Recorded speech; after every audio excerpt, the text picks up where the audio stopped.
The air in Cornwall was wonderful. Waking up every morning in my soft bed, I looked out of the window and could hardly believe that this was the hardest, most decisive moment of the Battle of Britain.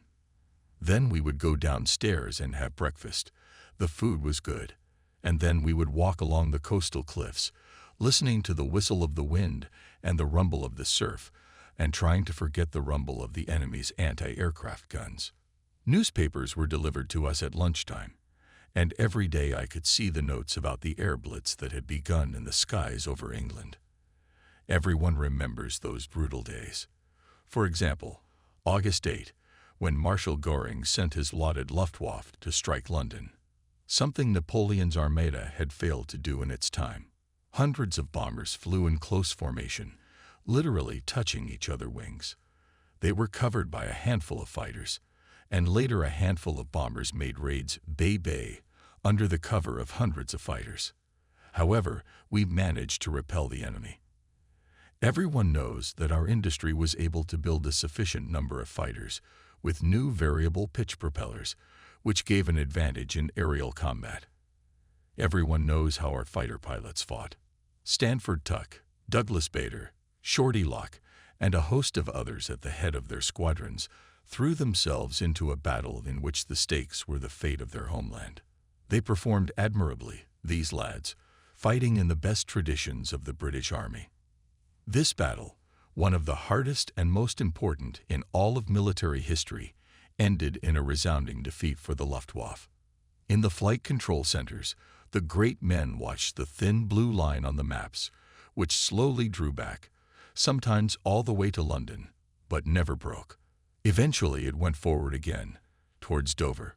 We, like the infantrymen of old, first held back the onslaught of the Croats, and then drove their thinned and broken hordes back to the other side of the Channel, and they never came back. It was a great victory, of which we have a right to be proud. Many speeches have been made about these brave lads. Many ringing aphorisms have appeared, like Churchill's epochal phrase, "Never in history have so many men owed so much to so few." Songs were written and dances were held in London clubs in honor of the victory. But let us pray for these men, who should be remembered forever, and let us try not to forget them 10 and 20 years later. While these battles were going on, I slowly recovered by sunbathing and even occasionally ventured into the cold sea, tipping a few beers with the locals at the Wellington Hotel in Boscastle. I didn't feel what I had felt during Dunkirk. I knew that reserves were now rapidly getting to where they were needed. I knew that if I was needed, I would be called up immediately. But if I had a chance to rest, I had to make the best of it.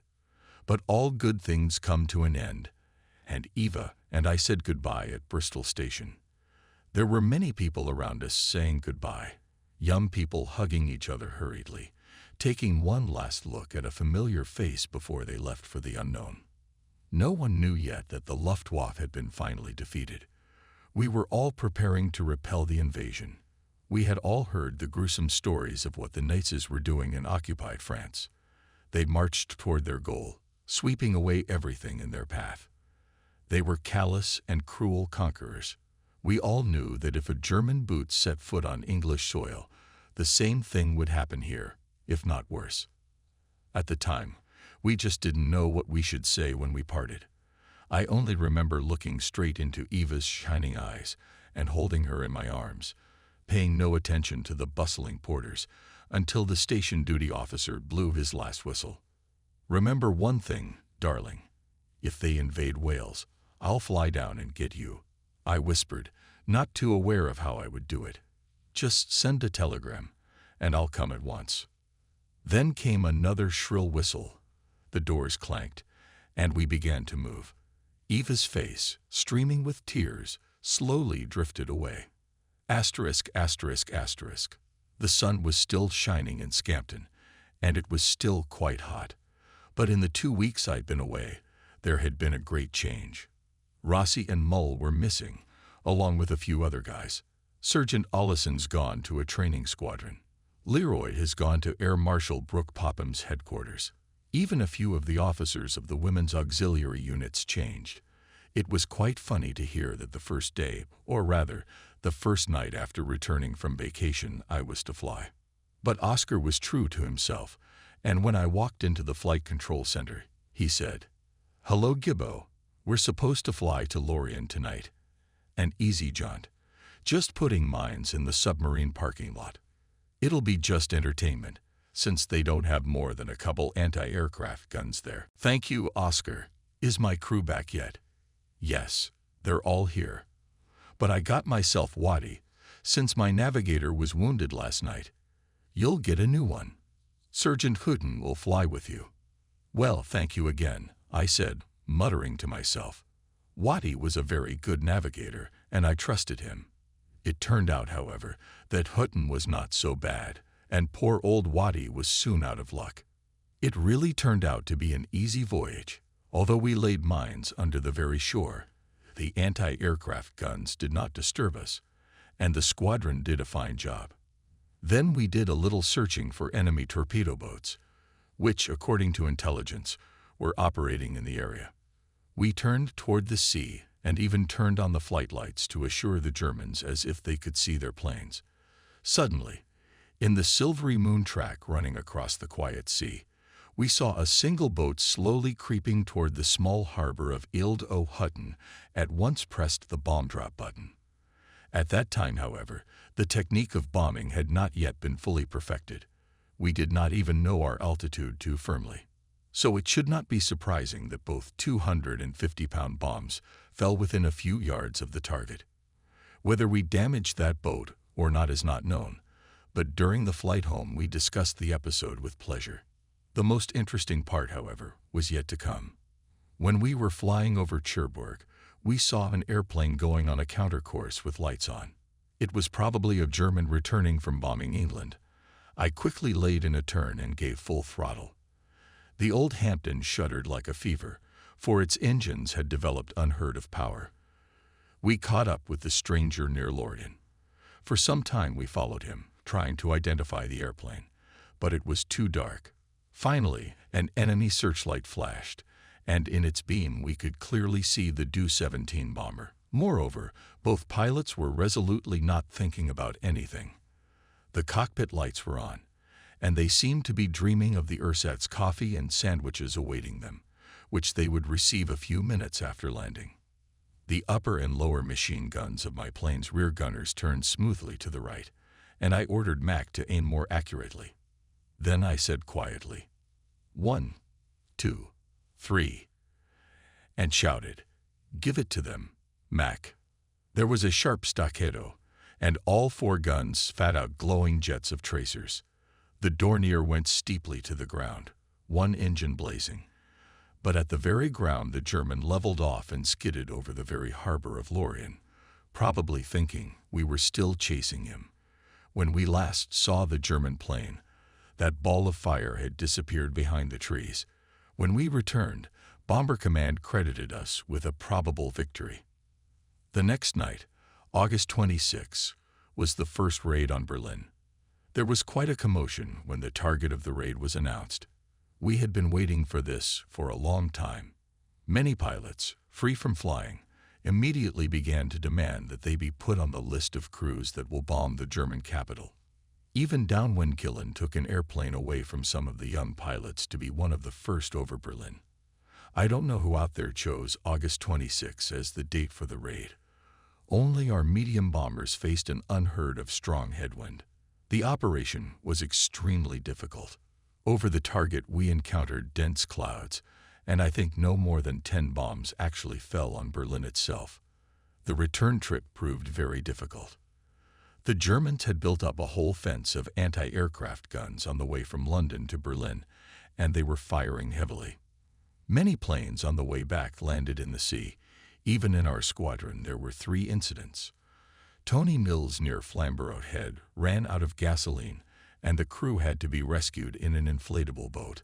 All were severely debilitated by seasickness. Pitcairn Hill, who always did everything wrong, but still dropped bombs on target, thought he could not land and landed his Hampton on the water next to armed trawlers near Grimsby. The Canadian Pitcairn made an emergency landing among minefields on the east coast. The crew sat in the airplane until morning, not daring to cross the sand dunes, and those who saw this landing did not dare to approach the plane to avoid being blown up. Only in the morning a miner who knew the path among the mines appeared and led the pilots out. As soon as I landed, my plane was refueled, and I took off again to look for Tony. We were in the air for 6 hours, but saw nothing. When we got back to Scampton, I heard that he had been picked up a long time ago. He had seen me fly right over his head twice, and was now having a drink with his rescuers in Grimsby. A few days later, during a night landing, Joe Collier missed the runway and crashed, badly concussed. The next night, Dickie Bunker crashed in a field near Norwich, crushing his skull. Gradually our ranks thinned. Of the large group of lads who had fought from day one, only Pitcairn, Oscar, and myself survived. Asterisk, asterisk, asterisk. Meanwhile, in the harbor of Hamburg, where the shipyards were very active, the Tirpitz, a huge battleship of 45,000 tons displacement, appeared. It was being completed, and the battleship was preparing to take to the high seas to challenge the Royal Navy. Wise heads in the Admiralty were trying to think of ways of disarming it before it even got underway. At the time, there were not many battleships left in our fleet, and the hostilities in the Mediterranean were seriously affecting our strategy. Someone had heard about the German dive bomber attacks, so our night bombers were given a mission to attack the Tirpitz dive bomber at dawn and return home for breakfast. Usually our group was split up. Some of the planes flew to Wilhelmshaven, where the Bismarck stood. Others were happy to bomb Hamburg. But these attacks did not give a good result because the bombs never separated from the aircraft at the moment of pressing the drop button. So they fell, as a rule, at least half a mile from the dock where the battleship stood. As we flew above the clouds in the early morning over the cold waves of the North Sea, it seemed to me that the disheveled tops of the storm clouds marked our path to Germany, as if to say, "Here is your road. It leads to Germany, but not back." Lightning flashed now and then, causing me to jump up and down in my seat, and at the same time in the rear cockpit Mac was shrieking exhaustedly. Flak! Flak! So I was nervous long before the attack began. Somewhere around over Hamburg, we hastily dropped bombs, in the back of my mind well aware that the attack was conducted shoddily. Even lying in bed, I could not sleep, listening to the roar of engines on the airfield. And when I did fall asleep, I dreamed of the slowly swaying cables of the balloons, like long, thin vines. I landed in my plane right in the center of Hamburg, got out of the cockpit with an axe in my hand and started chopping those damned vines. And then I went home like nothing had happened.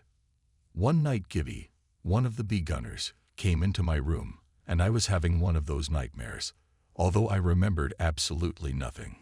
He later told me that I had started yelling at him wildly, so much so that Gibby thought I was sleepwalking. If this was indeed the case, the war was beginning to take a serious toll on the nervous systems of some members of 83 Squadron.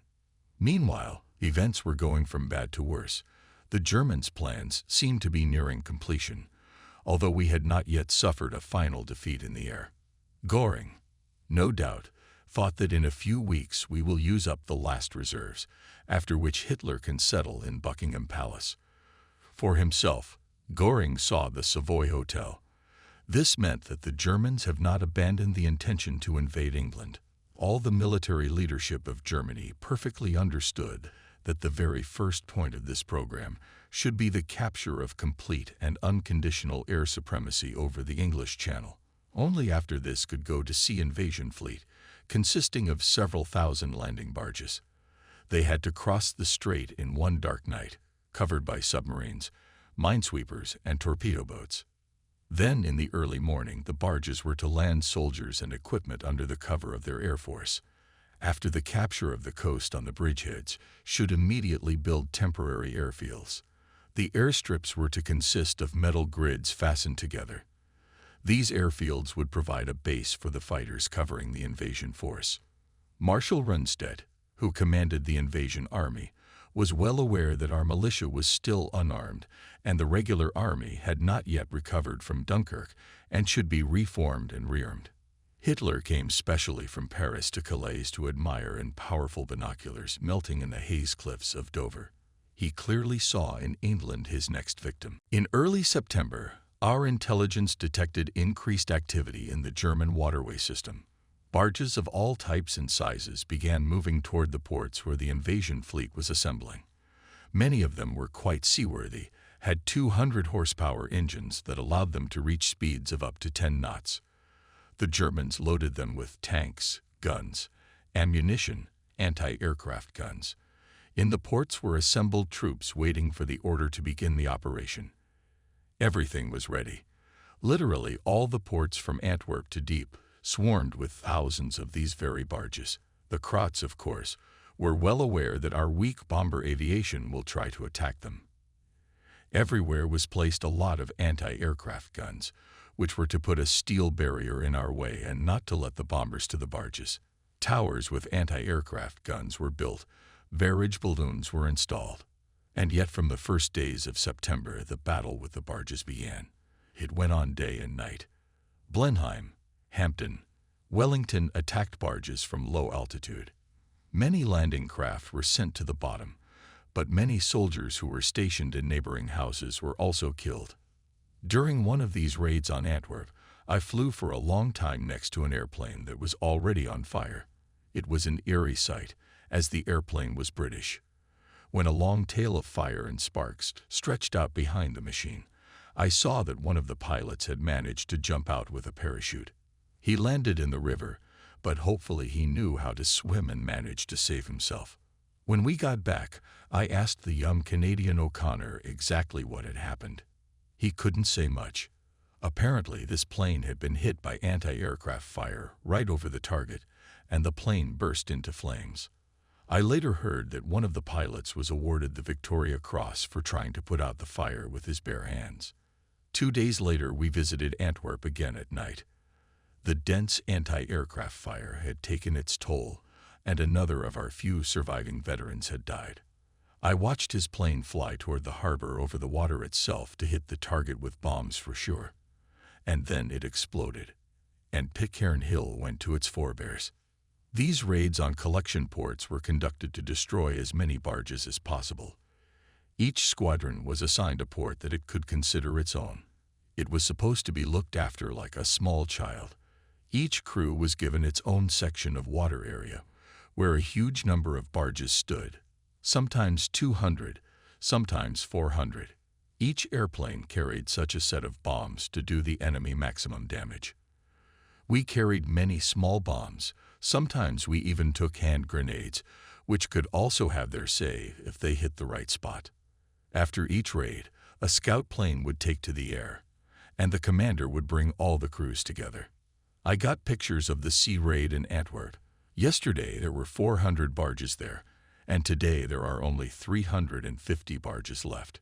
Who is in charge of Raid C? Several pilots were rising to their feet. You sank 50 barges, not too bad. But still not enough. You should have put all the bombs in the raid area, not scattered them along the banks. You've got to be more thorough. Otherwise those bastards will really manage to get out to sea and land on us, and then you'll have to fight them with your bare hands. After that, we would take to the air again. Of course, sometimes the raid brought unsatisfactory results. Personally, I was in charge of an area in the heart of the port of Antwerp. Once I managed to destroy about 100 barges, but still could not get the commander's praise. If we evaluate the course of the operation as a whole, it turned out that we sank barges quickly enough, despite the strongest anti-aircraft fire of the Germans. However, our losses were also very heavy, and we all knew that we must necessarily win the battle with the barges before they moved from the place. There were rumors that on the east coast of England buried the corpses of thousands of drowned German soldiers, thrown ashore by the surf. Their barges, it was said, were destroyed by aircraft of the Bomber Command. Of course, these rumors remained rumors. None of the British never managed to see a single dead German, although many swore that they personally knew the men who buried these corpses. On September 15, the boys of Fighter Command won their greatest victory. They shot down no less than 185 German airplanes, suffering very few casualties. There is no doubt that after the war it will turn out that many more German airplanes were actually destroyed. It was a victory of the best aviation, the best airplanes, the best pilots. On the night of the same day, we conducted the largest raid on Antwerp. It turned out to be the night of the full moon. Many barges were sunk, many exploded, destroying ships standing nearby. All the barges were fully loaded. No doubt the Germans were ready to go. As we were flying over the harbor at low altitude, we could clearly see tanks on the decks of the barges, guns on the stern of each of them, and some objects covered with tarpaulins on the docks. The planned attack was clearly approaching, but maybe it was on September 15 that the Germans realized the futility of their hopes. From that moment we pushed the intensity of our raids to the limit, and the heat of the battle was transferred to all of us. Maybe some of us even began to remember the black days of June. On September 17, we heard on the radio report Churchill in the House of Commons, where he outlined the general military situation. The Italian army had launched an offensive in Libya. The 2 British battalions holding Sollum had retreated, but the enemy had not yet approached our main defensive line. He also warned that the enemy might at any moment attempt to land in England.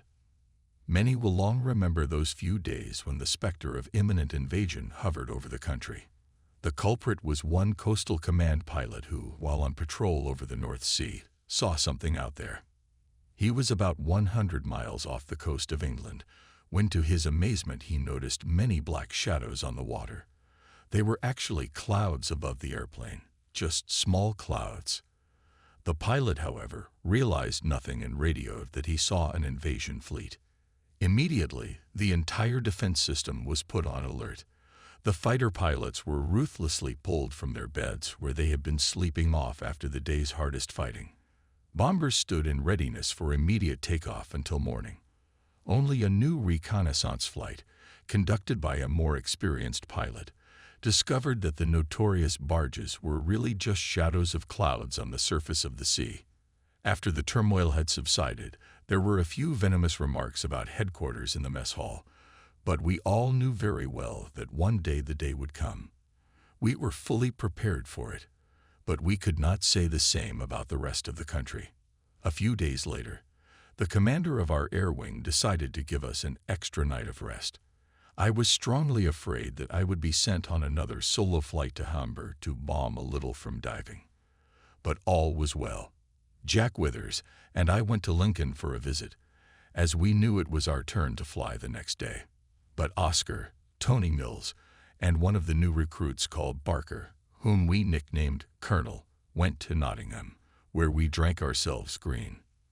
The next day we were again to conduct a major raid on Antwerp.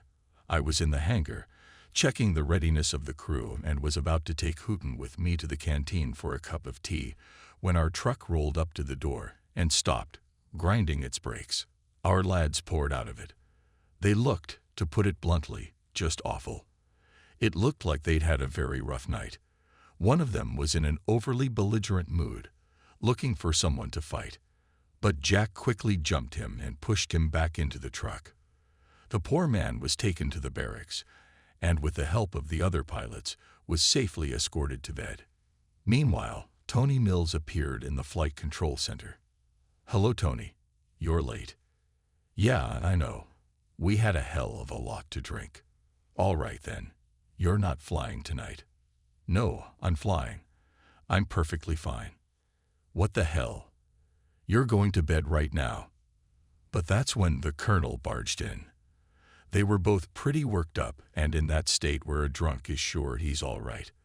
They were just raring to go. An irresistible argument.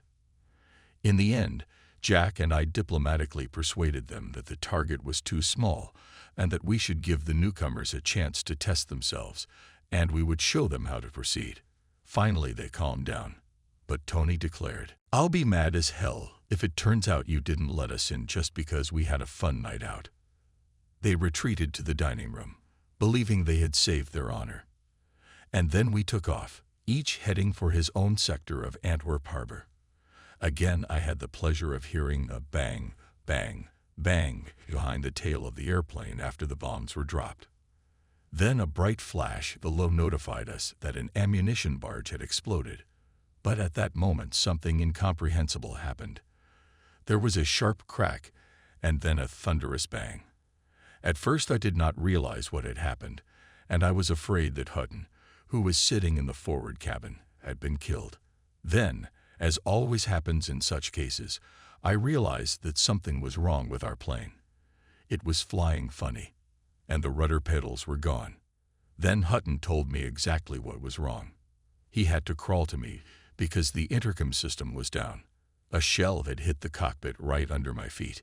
It hit the pedal crossmember, knocked off the axle it was sitting on, and threw the whole system forward, right on top of Hutton's head. A very lucky hit. When we got back to Scampton, Staff Sergeant Langford began to detail our damage. I remember his words well. "A miracle, sir. A real miracle. What I call divine providence. It only passed within half an inch of your foot." I just didn't know what to say. But Hutton, who happened to be near, could not miss such an occasion, and remarked caustically, "No, Sarge, you're wrong. It's just because someone's legs are short." Oddly enough, the guy we had sent to sleep it off was up by the time we got back and was being very rude. I think he was ashamed of his behavior and was not at all happy that we had to take care of him. When Hutton told him about our problems, he rather cheekily stated, "What do you need rudders for anyway? You never use them, you old Mozilla." After that, the guys standing around fell silent. Even the drunk realized he'd said too much. I fought the urge to say something harsh for a minute, but then I realized we were all tired. So I just walked out of the room without saying a word. The next night we set out for Berlin. It was a big raid, the biggest since the beginning of the war. It involved about 200 airplanes, and we were confident that we would deal the German capital a serious blow. As we stood by the airplanes, preparing to take our seats before takeoff, I wanted to go up to Oscar and wish him luck. However, he hadn't said a word to me all day. I knew he was just pissed off, so I took my seat in the cockpit and took off. It was one of the raids usual for that period of the war. We traveled all the way through the clouds under anti-aircraft fire. No one knew where Berlin was. The work of our direction finders was interfered with by enemy transmitters, and there was complete chaos all around. Needless to say, we dropped the bombs blindly, where, according to our estimates, should be Berlin. At this time, there were several American journalists down below, including William Shearer. According to them, very few bombs fell on Berlin, and I am inclined to believe them. On the way back, we again encountered a very strong headwind, which turned into a real storm. We had no radio contact until just before we landed. When I went into the pre-flight briefing room, it appeared that not many people had returned yet. Jackie Withers had some problems with the anti-aircraft guns over Hanover, so he had to come back halfway on one engine. Oscars followed up. He said in a strange tone of voice, but perfectly calm as I uncorked a bottle of beer, "What are you talking about?" He sent a radio about half an hour ago, saying that one engine had caught fire over Bremen and that he was going to parachute. Then came another radiogram. He was going to pull home. And then there was silence. Was the transmission clear? Yes. Cornwood, our radio operator, says the signal was clear, as if nothing had happened. Well, then we'd better go to the rescue service and try to figure out what we can do. We waited all night. We waited until the gray haze in the east turned red, then blue, and finally the sun rose over the Lincoln Wolds. Morning turned into afternoon. Oscar never came back. Only then did I go to bed. Now I was alone. Alone. The last of the guys who served in 83 Squadron on the first day of the war and fought fascism until the last day. They fought well, but they paid dearly. Some were taken prisoner, but I knew that many had died. I lay in bed and thought, so far I had been lucky and alive, but someday my day might come. But we will carry on, and even if the whole squadron dies, new pilots will come to carry on our traditions. There will be new squadrons, new pranks, and new jokes. At that moment, I saw no point in going on with my life. For a while, I even forgot about Eve. All my friends were dead. New people came, different people, with different thoughts, different outlooks on life, different jokes. I was left all alone. The next morning, Houghton and I bombed Kiel. This time, our 2,000-pounder had a signal round embedded in it, so we could clearly see that our bomb had fallen into the sea. We missed by about 200 yards, as our gunner said. It was as if all the demons of hell came down on us during that attack, and then I swore that I would never fly to attack the Scharnhorst again. It was idiotic to go in there alone. It felt like we were the only ones fighting for England in this war. It's a strange feeling. It's like you're sitting above the port on top of a huge cone of colored rays, and instead of flowers, you're smelling anti-aircraft guns. You realize that home is insanely far away, that you want to get there as soon as possible, that you have absolutely no desire to come back here again. And when you land at your airfield, you suddenly feel the urge to fly again. God knows why that happens. Once again, we had to spend 2 hours over Hamburg, dropping one bomb every half hour to cause a little commotion and sleep deprivation for the people of the city. Needless to say, we flew home exhausted, and exhausted to the max. Never before had so many guns fired on so few. Already when it was over, we were sitting in the dining room, but Harris came in and read Oscar's will. Someone turned off the radio. There was a heavy silence, broken only by the clinking of beer cans that the pilots had placed on the tables. Harris began. Major Bridgman asked me to read this if he didn't return from a combat sortie. As you know, that has happened. I am carrying out his wishes. I glanced anxiously at Jackie Withers. This was one of those moments when I'd rather be somewhere far away from here. Then the reading began. Oscar left a few little things like smoking pipes with Jackie and his notebook with me.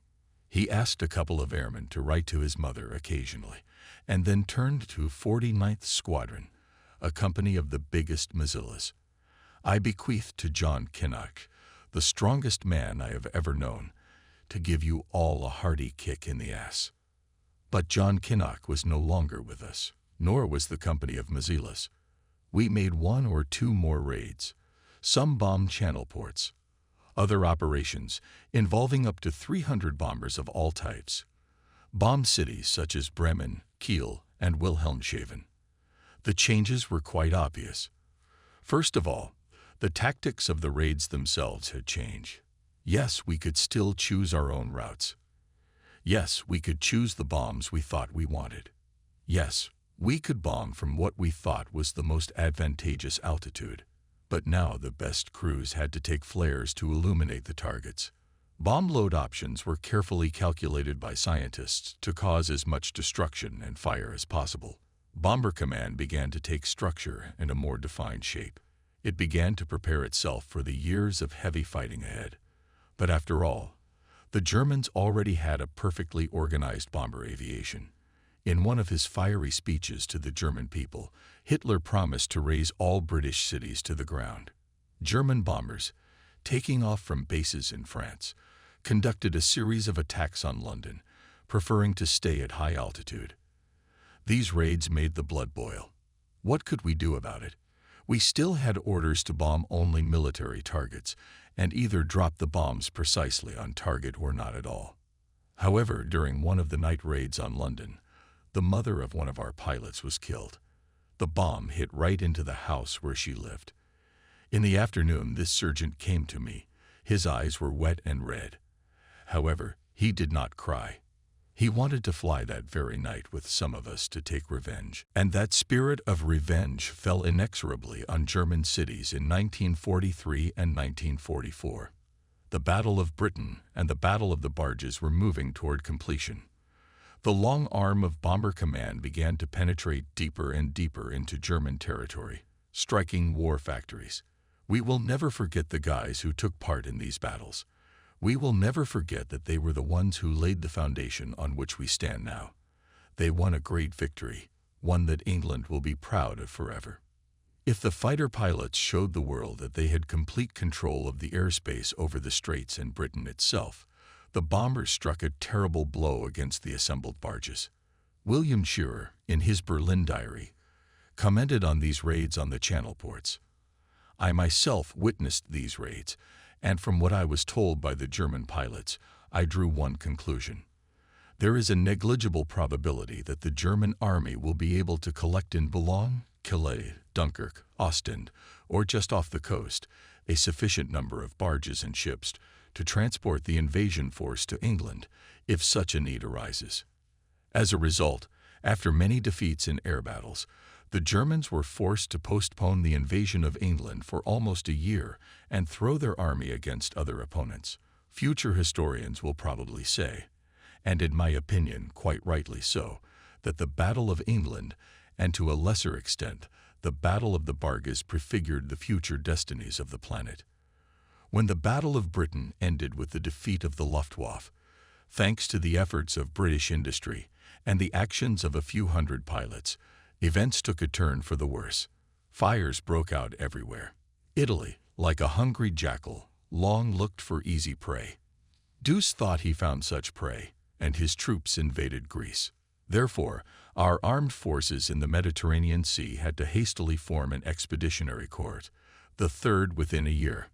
While all this was going on, there was a temporary lull in Lincolnshire, and then a bloodless battle played out between the old rivals, the bomber barons and the fancy fighter boys. In this battle, no one died, no one was even injured, but both sides showed marvels of ingenuity to defeat the enemy. And as in many real battles, both sides claimed victory. For many of those involved, it became the Battle of Snake Pit, and by that name, it will undoubtedly go down in Royal Air Force history. From the earliest days of the Royal Air Force, there were two different types of airmen, different in temperament, different in the nature of their work, fighters and bombers. Between the wars, each branch went its own way. During the air festivities at Gendon, spectators' hearts sank as they watched the aerobatics displayed by the four Hawker Super Furies flying in close formation, and no one noticed the pilots of the heavy bombers. At best, a condescending remark was made. Look at that flying bus driver. With the advent of new high-speed fighters, such as the Hurricane, the newspapers ran articles about young supermen in corsets because otherwise they couldn't fly so fast. Every would-be pilot first enters flight school, where he or she immediately declares that since childhood he or she has dreamed of becoming a fighter pilot. But only a few, the very best, the true elite of the Air Force, become them. Everyone, holding their breath, watching the young pilot who has just jumped out of the cockpit of a Spitfire. And if he crawled out of the cockpit of a Hendley Page, the same people would immediately turn away, muttering to themselves, "Stupid sucker, I bet you're an underachiever." But compare the studies of the one and the other. Exciting air battles and bombing ground targets for one, and boring training underdog, flying in a straight line and dropping bombs from 10,000 feet. Even on leave, the fighter pilots got the best of it. They immediately picked up girls and chugged beer, mostly because their airfields were closer to population centers, while the bomber bases were scattered all over the country. Naturally, this annoyed the bomber command guys a lot. They were beginning to slowly hate the posh guys in the white scarves. There were swearing skirmishes in almost every bar from Biggin Hill to Edinburgh. The origins of this animosity are to be sought as far back as the last war, when all the laurels went to Bishop, Ball, McCadden, and the bomber pilot could not hope for even a mention in the newspaper. So it's not surprising that the fighter guys were walking around puffed up, full of self-importance, and the bus drivers began to suffer from an inferiority complex because they realized that only the best of them could be considered really good pilots. And then war broke out. At first, all strife was forgotten, as we wanted to defeat the enemy as soon as possible. But gradually, the tension eased a little. The fighter boys destroyed a few enemy bombers and got their noses in the air again. The troubles of some did not bother the others in the least. The fighters never escorted the bombers. The bombers never saw fighter action. And then the Battle of Snake Pit began. What preceded the battle? No one knows for sure. Probably both had too much beer. But anyway, it all started in a small bar. The next day, 3 Hamptons took off from the neighboring Waddington airfield, loaded to the brim with toilet paper and old leaflets. They gained altitude in circles, keeping within a few miles of Digby, an old fighter airbase built in the last war. 2 squadrons, the 141st and 29th, were based there at the time. The unsuspecting fighters were eating their lunch when suddenly there was a vicious roar of engines. 3 Hamptons in perfect formation spiraled toward the airfield. When the pilots jumped out of the mess hall, they opened their mouths in surprise. The Hamptons were already gone, but an unprecedented blizzard was swirling over the airfield. The whole sky was full of pieces of toilet paper, which smoothly descended on the airfield. The commander of the fighter wing swore a vicious revenge. The fighter planes could not take large amounts of waste paper on board, but they devised a different plan. The second phase of the operation was soon to begin. The next day it rained and all flights were canceled. Waddington's hardy bombers sat in their dens and laughed merrily, remembering yesterday's adventure. They were feeling great. There were no stranger boys even at Snake Pit this evening. Everything was going just fine. At about 11 o'clock, an unmarked black Blenheim landed at the airfield.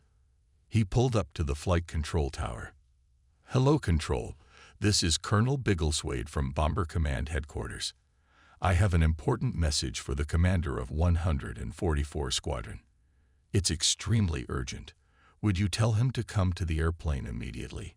A few minutes later, the car of our wing commander arrived, and he began to climb the ladder into the hatch of the Blenheim.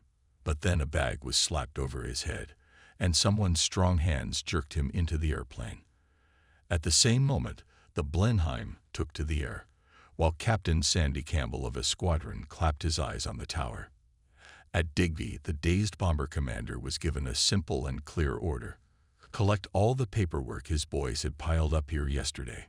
He was handed a long stick with a nail on the end and a sack. After the job was done, he was returned to his airfield in the same manner in which he had been abducted. From that moment on it was a war of life and death. Both sides had struck their blows. Per our roll of blood, the third phase began. A few days later, visitors showed up at Digby's Officers' Club. Among them was a chaplain from a Scottish base, an engineering officer, and someone else. They were not too disposed to talk, nor did they stay very long at all. According to them, they wanted to wait for the train from Lincoln. Half an hour after they had departed, someone discovered that both shields with squadron crests were missing from the hall. All the squadrons in the Royal Air Force were proud of their crests, but the fighter squadrons were the most proud. A real storm arose and several vehicles were sent in pursuit of the priest and his gang. In vain, however. At Waddington, the crested shields were greeted with cheers. They were immediately pinned to a tree in the garden opposite the officers' mess. Then all the lads gathered around them, holding mugs of beer in their hands. A camera was set up here, and everyone got ready. The camera clicked. The next day, the shields returned as mysteriously as they had disappeared, but there was a picture pinned to the base bulletin board. The whole Digby base went crazy at the sight of that picture. It was a scandal to honor, and curses whistled like bullets. A war cabinet was hastily set up at Digby. When the bar opened, the cabinet gathered to discuss the situation, and after 2 beers, the plan for revenge was ready. It seemed quite credible. At Waddington, all the bomber pilots were puzzled. Nothing had happened for days, and they wondered why. And when they had calmed down a bit and let their guard down, the fighter planes appeared. They flew over the base in close formation. The whirlwind raised by them made the stationary weather vane come to life, which crackled frantically, and the striped cone twitched like in a storm. For a quarter of an hour the air show went on. The bomber pilots spilled outside their barracks to admire the pageantry. Suddenly, the fighters disappeared as suddenly as they had appeared. Only their lead spiked a farewell to the barons, standing on the lawn in front of the mess hall. It was spectacular, But why had they gone to all this trouble? Nothing terrible had happened. One by one, the boys returned to the premises. But pretty quickly it became clear exactly what had happened. And that's when thunderous curses flew at the hated fighters. While everyone was standing and gawking at the aerial circus, some snake got into the closet and stole all the caps. Now the bombers had to wear helmets, because it is not customary to go bareheaded. With this dashing maneuver, the Digby boys knocked most of the Saracens' head barons out for the evening. The fighter pilots had temporarily reclaimed the bar for themselves. But the worst was yet to come. The next day a bullfighter appeared over Waddington, diving over the dining room and spilling all the headgear right into the dirt. The bombers immediately rushed to pick them up and tried to sort out whose was whose. But the nasty fighters clearly played the game to the end. All the ribbons with the names were spoiled. From that point on, the ferocity of the battle reached a climax. Both sides committed minor mischief that made the enemy furious. For example, one of the fighters ventured to erase the white center line on the highway from Lincoln to Waddington. The barons relied too much on this line, especially when returning from a sortie to Lincoln. They began to regard it as their guiding star. One of them even went so far as to draw a white line right down the stairs all the way to his bedroom door. But this gorgeous guy had a totally diabolical plan. Not only did he intend to erase the center line, but he wanted to draw another one instead, which would turn smoothly off the road right up to the trunk of a mighty oak tree. Such a trick would have turned the whole course of hostilities upside down, but it was regretfully abandoned. At this point, the commanders tried to take control of the situation. The barons, who vastly outnumbered the enemy, promised to pummel the posh lads if they dared to stick their heads into Saracen's head. This threat alarmed the civil authorities because it was hard to predict how the scuffle would end. The two base commanders then ordered an immediate ceasefire. The battle ended in a single day. As one of the Scampton boys, I wasn't in the thick of it, but I happened to be near Snake Pit when a few fighters came in wearing their fancy sweaters that allowed me to twirl my head around with no problem. My participation in the hostilities was short-lived and limited to a few swear words at the fighters. Even so, my hands involuntarily shook when one October day I received a startling telegram from the Air Ministry. Report to 29 Squadron at Digby for temporary duty as a squadron commander. Immediately. It was an overcast, rainy November day when Rant Reynold, whom I knew from my days at Upper Hayford, delivered me in his rumbling old Anson to the dim airfield of Digby. Here Lincolnshire showed itself in all its glory, a flat, bleak plain stretching all the way to the Wash. Rarely a tree appears on the horizon, and no bird song is heard at all. But both then and now flocks of cawing crows circle over the desolate land. They are constantly chased by temperamental farmers. There wasn't a soul on the airfield. Airplanes were covered with camouflage nets.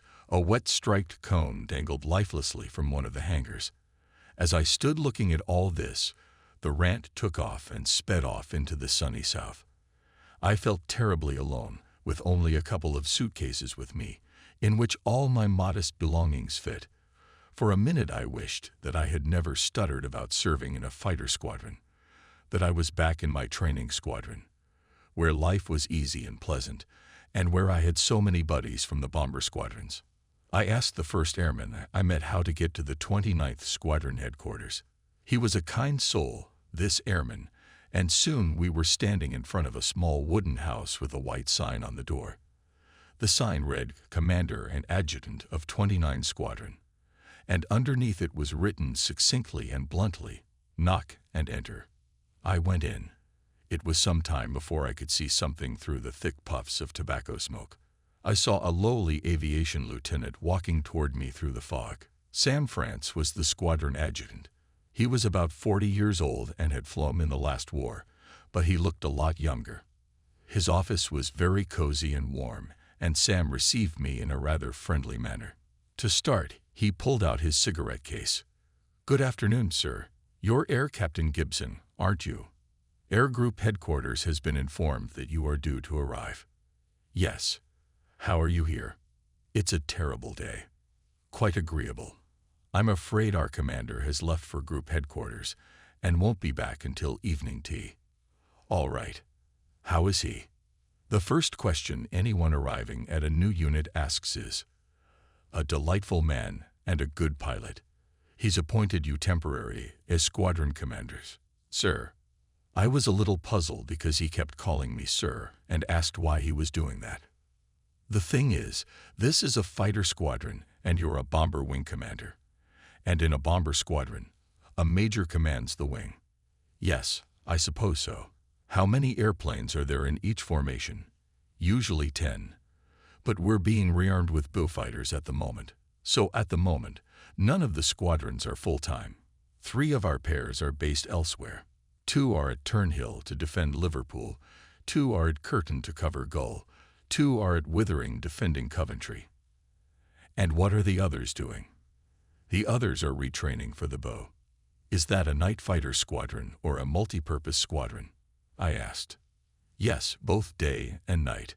We operate in all kinds of weather, including during the day when the guys in the Spitfires can't fly. But at the moment things are not the best. We don't have enough planes. We haven't learned how to work with fighter detection and guidance systems. They fail all the time. But the technical services say that this equipment is perfectly serviceable. I didn't understand what he was saying. The tactics of the fighters were too different from those of the bombers. I thought it was better to change the subject. We'll talk about the control and guidance system later. We talked some more for a while. He told me that the squadron operated from a small airfield near the village of Wellingore, called Ibuc-1 for some reason. The mess hall was right in the village. The corporal in charge of it was a chef in a London restaurant, and the food was excellent. This particularly pleased me, as I was beginning to think of bringing Eva here, as we were going to be married. But before the adjutant could say anything more, Charles Widdows appeared. He was the squadron commander and looked it. At first he seemed somewhat pompous, but I soon got to know him better and liked him as well as anyone else. He was a career officer, the kind of man who dedicates his whole life to the service. He was very pleased to see me, and immediately asked me many questions about bomber operations and tried to find out what I thought about night fighter operations, as I had never seen one in my life. I thought nothing of it. Then they got down to paperwork, and I was sent to the mess hall. It was housed in a nice old country house.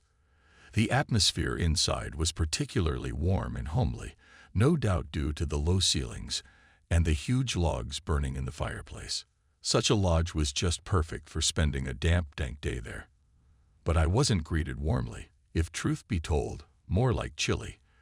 When we entered the room, there were a couple of guys sitting in a circle, wearing the usual fighter suits, flight boots with folded cards sticking out of them, sweaters with blind collars, no ties or collars, of course, dirty shirts with the top buttons torn off. I liked these clothes. They are very comfortable and practical, especially if you have to parachute into the cold night sky. I felt a little awkward, like little Lord Fauntleroy among the ragamuffins. When Sam closed the door, there was an awkward silence. Then he spoke, addressing everyone at once. "Hey, this is Captain Gibson, the new A-Team commander." There was silence again. Then someone threw down their papers and muttered something not too approving to me. Then they turned their noses back to their beer mugs and yawned defiantly. It was pretty clear that these guys weren't happy to see me at all, and I could see why. I was the bomber guy. Then someone got up and left the room. It was a fat man with a black mustache. I later learned his name was Peter Kells. Then he came back without saying a word, took his mug, and went out again, slamming the door. The situation was more than unpleasant, especially since I came from a squadron where relations were merely friendly. I was about to ask the commander to transfer me back, Sam, and I stood by the fireplace, keeping quiet. But then a long, skinny guy turned to us and smiled cheerfully. "My name is Graham Little, and I just got here. Come on, let's have a drink." The ice was broken, and for the next hour we chatted with him. His father was an MP, but the son was much more proud of the fact that the latter was one of the country's top dermatologists. You know, useful everywhere and all the time. It turned out that the squadron consisted of a few rookies and a handful of veterans who had been flying the night skies for a long time, but hadn't shot anyone down yet, and so were constantly grumbling about the difficulties of their job. Graham introduced me to a few of the newbies. They were Ken Davian, a lawyer, Victor Lovell, a young man fresh out of school, and another tall, good-looking fellow named Robin Miles. I mistook him for a tea planter from Burma. They turned out to be all right fellows, and we had dinner together. Sam quite rightly praised his cook. The steaks were marvelous. After dinner, Sam suggested I go for a little walk, taking one of the locals with me, and we talked for a while. First of all, don't think the squadron is that bad just because you got a bad welcome. The problem is that all the guys are damn tired. They've been flying Blenheim planes since the war started, haven't shot anyone down, and have to watch other squadrons hit the timpani. Then we should not forget the war between Waddington and ourselves, which has not improved the attitude towards you either. Beyond that, I suspect that at the moment they just hate all bombers in general. It's just an insult to them that someone comes out of nowhere and takes the A-team out from under the nose of a good lad, Vinny, who's been demoted. It's extremely outraged the guys. And then I almost laughed when he continued, "I'm a little older than you, so I can only advise you not to take it all too seriously. They'll get to know you soon enough and things will work out." He and I talked some more, and then I went to bed. I rolled around for a long time, trying to sleep in my new place, and all sorts of thoughts came into my head. I knew nothing about my new job, and there was nothing worse than starting on a false note. At last I fell asleep thinking of the happy days when I would marry Eva and we would live together in a cozy little house, but that was too far away. The next day I was left to myself, but that night the crowds came in and dropped a burst of bombs on the towns of Middle England. So Widows took me to the Flight Control Center. These centers have been described many times, so I won't waste time and paper doing it again. Still, I should say that it is a well-soundproofed room, in the middle of which stands a large table with a map of the sector. Around it sit women from the Air Force Auxiliary wearing headphones. They are moving little flags on the map indicating the position of enemy planes and our fighters. Some of these girls are very beautiful, and in fighter command they are called no other than the Angel Choir. As they moved the flags, I noticed that attached to each was a small plate showing the altitude of the flight. A tiny arrow indicated the direction of flight. Sitting on a high stool to see the big picture was the duty officer who was supposed to communicate with the fighters and direct them to intercept the approaching bombers. I could do nothing to help and just watched the little green flags creeping toward Sheffield. They looked like a lot of green leeches, deadly poisonous leeches, and only our red fighters could shut the city out from them. It was a completely new war, never seen before. However, although the duty officer told the fighters that the enemy was only a few miles away, no one could see anything because the night was too dark. Some technical innovation was required so that we could finally deal with the night bombers. On duty that night was Major Duke Newcastle, a very pleasant man. He was a good-looking man, and I noted that the girls just kept their eyes on him. The Duke gave me a brief introduction to what was going on. "You can hear the work of one of the pilots now. Hello, Bad Hat. Transmission for direction finder." He quickly counts from 1 to 10 and disconnects. While he's doing that, 3 direction finder stations pick him up and transmit the bearing here. Then those bearings are transmitted to me and the girls on the tablet. They then pinpoint the exact location of the fighter, and I tell the pilot where it is. This helps in the event of a loss of orientation to get on the right course home. Of course, you can see the leeches crawling up as well. Although the location procedure takes little time, a delay of a couple minutes is inevitable.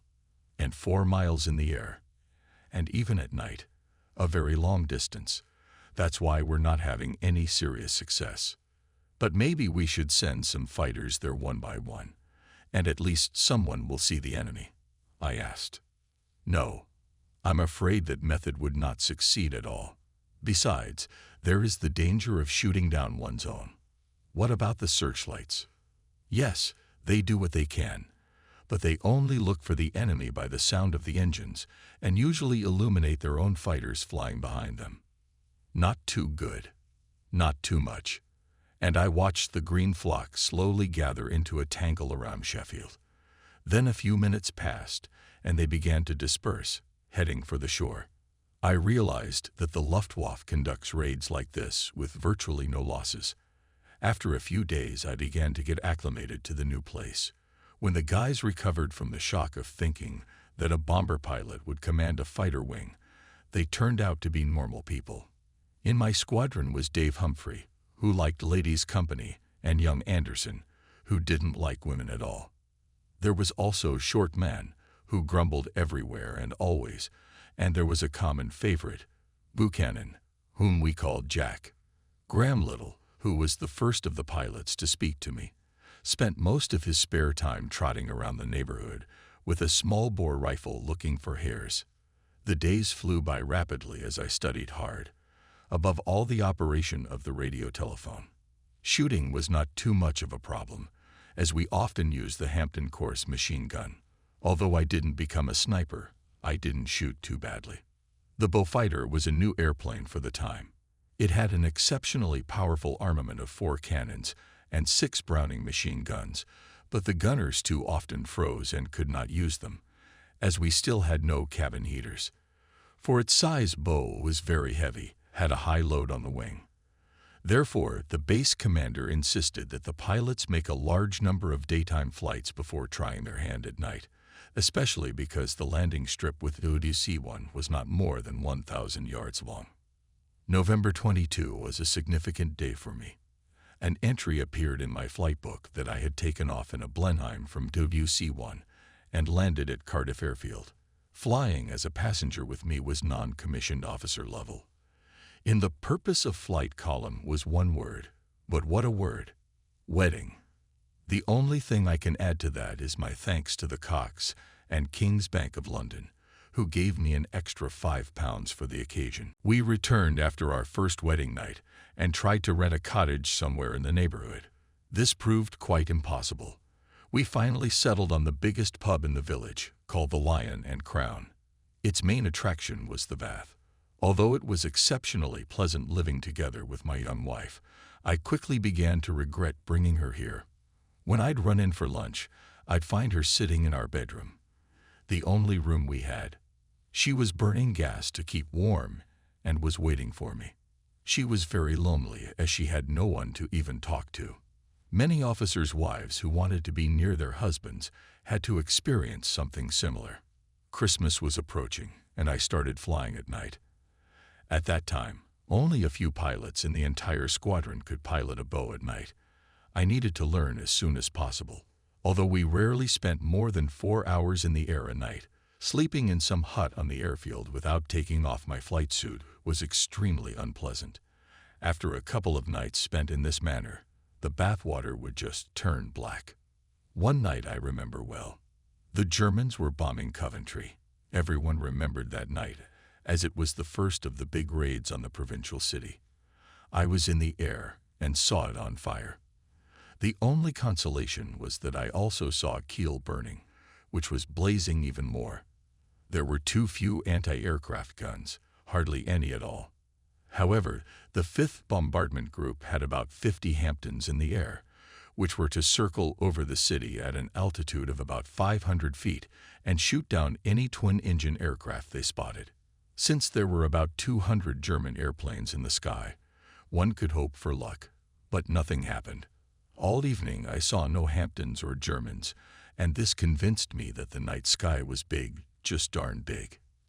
Next time we took off to cover Sheffield, which was also being bombed. However, we were directed towards Manchester. At this critical moment, the radio telephone failed. That night, the clouds held at 500 feet. We hung around over England all night trying to find a landing strip. I was getting desperate and ready to parachute when I happened to see an old Anson about to land. I immediately followed him and landed on the same runway as him, only on the other side. We almost collided. It was an inexpressible pleasure to feel Mother Earth under my feet again. Naturally, I didn't get back to WC1 until the morning. No one had even thought to inform Eve about all my adventures, and I found her in tears as she didn't know what had happened to me.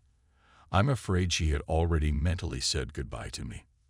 Fighter air bases are great for parties, and the pilots know how to organize them to the highest standard.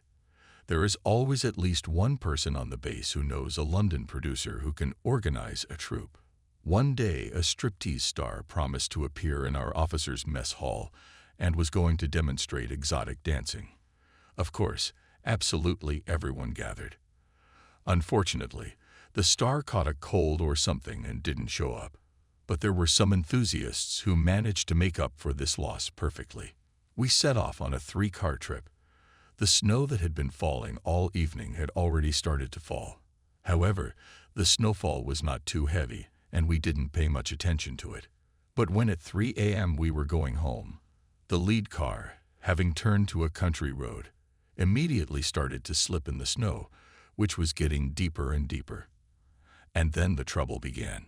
Suddenly our wheels lost their footing and we found that we just couldn't move forward. At first we tried to reverse, but it was useless, and we got stuck. 2 other cars suffered the same fate, judging by the beautiful expressions that reached us. The night was dark as hell, and it was still at least 3 miles to the nearest lodging. Eva and another girl were in light evening dresses, so Dave Humphrey and I gallantly donned our tunics for them. The prospect of being stuck in a snowdrift all night pleased no one, so something had to be done. We had to walk or die. The hike took 2 hours, and I never want to see ice under my wife's nose again. Another time we went to Lincoln in my new car, and of course it broke down on the way back when it was still about 6 miles from home. We had to spend the whole night in the automobile, and I was colder than I had ever been in my life, unless you count a few flights in a Beaufighter. As dawn broke, the butcher's van appeared, and we made our way to our pub, holding on to the hooks on which the cow carcasses dangled. But the inside of the van was a veritable tropics compared to what we had experienced a few hours earlier. All this time, London was being raided every night by the Luftwaffe. We didn't have enough anti-aircraft guns to repel them, and the civilian population was taking it all very nervously. I remember an occasion when I happened to be in London just at the time of an enemy raid. The train I came on was 3 hours late, and it was about 2 a.m. when I found myself in the station hotel. They could only offer rooms at 6 shillings a night, which was too expensive for me. So I decided to go down to one of the bomb shelters in the subway. I walked past tightly huddled people huddled together. I knew that crowds always act a little aggressive. Suddenly, one of the women shrieked, "Why are you here and not upstairs to fight them?" I turned abruptly and ran up the stairs to the top of the stairs, not wanting to be torn to pieces. It was a sad journey through London to the accompaniment of falling bombs. I couldn't help myself. It didn't even help to think how much better it would be to be in the warm cockpit of an airplane right now, counting the time until my patrol was over. Yes, London bored all without complaint, but in my heart I hoped that not always the Krots would bomb it with impunity. Something was bound to happen. In the meantime, it turned out that the Beaufighter does not behave too well. Although I personally had no problems with this airplane, other pilots were always complaining about its burrowing behavior. Don Parker, one of my friends and also a former bomber pilot, even had to parachute out when one of his plane's engines burst into flames. Another time, the squadron commander himself was flying over Northampton at 8,000 feet when an engine quit. The pilot immediately turned it off, but then the second motor failed. After frantically jerking various knobs, the airplane crew had to jump. The observer, who was sitting in the rear cockpit, proved to be a bit clumsy and got stuck in the rear hatch. When Widows looked around to make sure everyone was okay, he was amazed to see the observer lying on the floor and twitching, trying to free his leg. During this time, the plane had already lost 5,000 feet of altitude. That's when old Charles showed his class. He jumped back into the pilot's seat and managed to make an exemplary landing. although he didn't even have time to put his feet on the pedals. In doing so, the Beaufighter skidded right up against the high-voltage wires. By his quick actions, he not only saved the life of the hapless observer, but also kept the Beaufighter relatively intact so that the experts could work on unraveling the strange engine vagaries that almost led to another disaster. Despite the fact that we still managed to tame the capricious airplane, the other squadrons looked at the Beau as a means of suicide. One of the squadrons based in the north of England almost crossed the line of rebellion, refusing to fly this aircraft. The pilots said it was losing speed on turns and becoming almost unmanageable.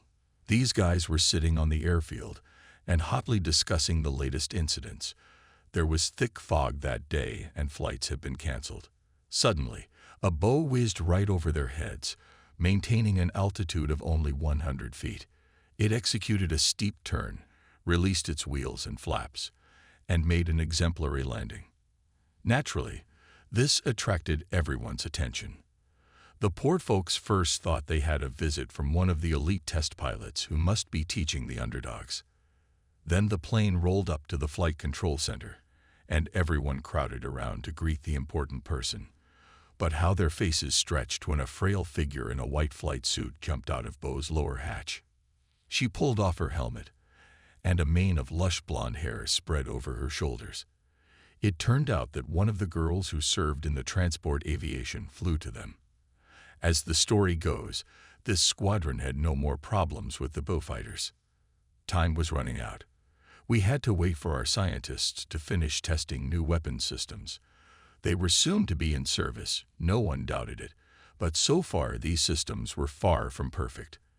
And they had to work perfectly if we were going to shoot down night bombers' Krots. The pilots themselves put forward a lot of fantastic ideas. One day, Don came into my office and laid one out. I know a guy who has an idea for dealing with night raids. He proposes to put automobile searchlights all over England to blind the enemy bombers. That's a stupid idea.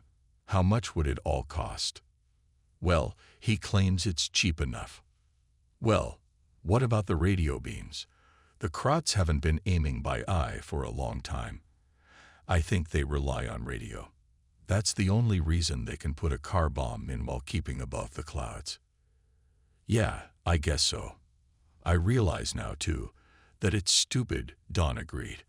The problem with these old guys is that they have no idea about modern science. That's when Jack Buchanan intervened.